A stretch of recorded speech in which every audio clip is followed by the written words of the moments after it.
हमारे देश में बहुत से ऐसे धार्मिक स्थल हैं जो अपने चमत्कारों और वरदानों के लिए प्रसिद्ध हैं। उन्हीं मंदिरों में एक है राजस्थान में शेखावाटी क्षेत्र के सीकर जिले का विश्व प्रसिद्ध खाटू श्याम मंदिर। यहाँ फाल्गुन शुक्ल माह के शुक्ल पक्ष की द्वादशी को श्याम बाबा का विशाल वार्षिक मेला लगता है, जिसमें देश विदेश से आए करीब 25 से 30 लाख श्रद्धालु शामिल होते हैं। खाटू श्याम का मेला राजस्थान के बड़े मेलों में से एक है। इस मंदिर में भीम के पौत्र और घटोत्कच के पुत्र बर्बरीक की श्याम यानी कृष्ण के रूप में पूजा की जाती है। इस मंदिर के लिए कहा जाता है कि जो भी इस मंदिर में जाता है उन्हें श्याम बाबा का नित्य नया रूप देखने को मिलता है।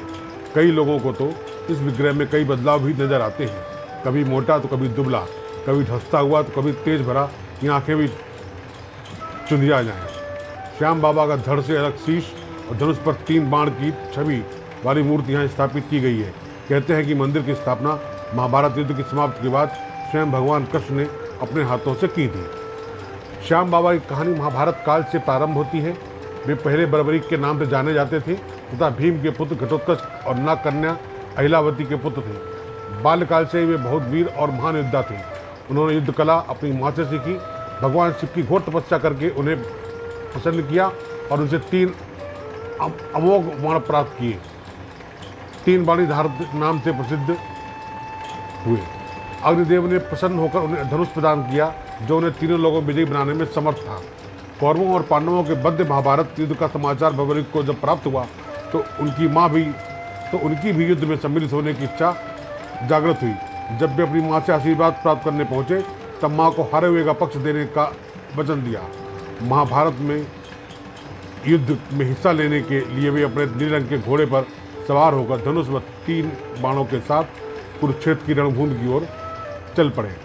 भगवान कृष्ण ने ब्राह्मण वेश धारण कर बर्बरीक से परिचित होने के लिए उसे रोका और यह जानकर उनकी हंसी भी उड़ाई कि वह केवल 3 बाण से युद्ध में सम्मिलित होने आया है। ऐसा सुनकर बर्बरीक ने उत्तर दिया कि मात्र 1 बाण शत्रु सेना को ध्वस्त करने के लिए काफ़ी है और ऐसा करने के बाद बाण वापस तर्कस में भी आ जाएगा। यदि उन्होंने तीनों बाणों को प्रयोग में ले दिया तो तीनों लोगों में हाहाकार मच जाएगा। जिस पर कृष्ण ने उन्हें चुनौती दी कि इस पीपल के पेड़ के सभी पत्तों को छेद कर दिखाओ, जिसके नीचे दोनों खड़े थे।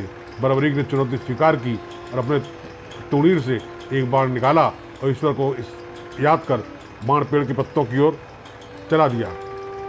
तीर ने क्षण भर में पेड़ के सभी पत्तों को भेद दिया और कृष्ण के पैर के इर्द गिर्द चक्कर लगाने लगा, क्योंकि एक पत्ता उन्होंने अपने पैर के नीचे छुपा लिया था।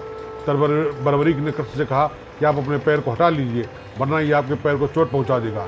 कृष्ण ने बालक बर्बरीक से पूछा कि वह युद्ध में किस ओर से सम्मिलित होगा।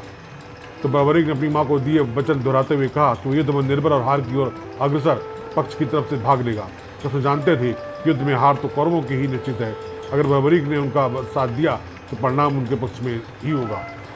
ब्राह्मण अपने कृष्ण ने बालक बर्बरीक के दान की अभिलाषा व्यक्त की। इस पर बर्बरीक ने उन्हें वचन दिया कि अगर वो उनकी अभिलाषा पूर्ण करने में समर्थ होगा तो अवश्य करेगा। कृष्ण ने उनसे शीश का दान मांगा।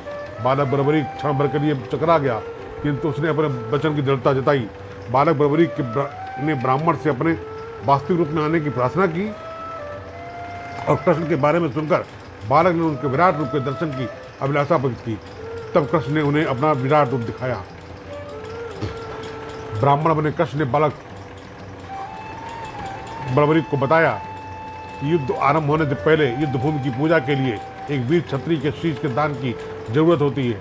उन्होंने बर्बरीक को युद्ध में सबसे बड़े वीर की उपाधि से अलंकृत कर उनका शीश दान में मांगा। बर्बरीक ने उनसे प्रार्थना की, वह अंत तक युद्ध देखना चाहता है। श्री कृष्ण ने उनकी ये बात स्वीकार की।